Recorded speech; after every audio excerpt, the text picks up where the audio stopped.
లేదయ్యా.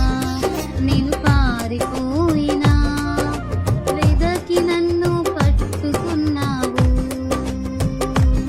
నీకు దూరమైనను నేను కాదని పోయినా వెంటాడి హత్తుకున్నావు.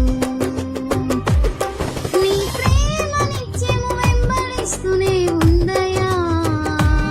నీ కృప నన్ను విడువక కనికరిస్తూనే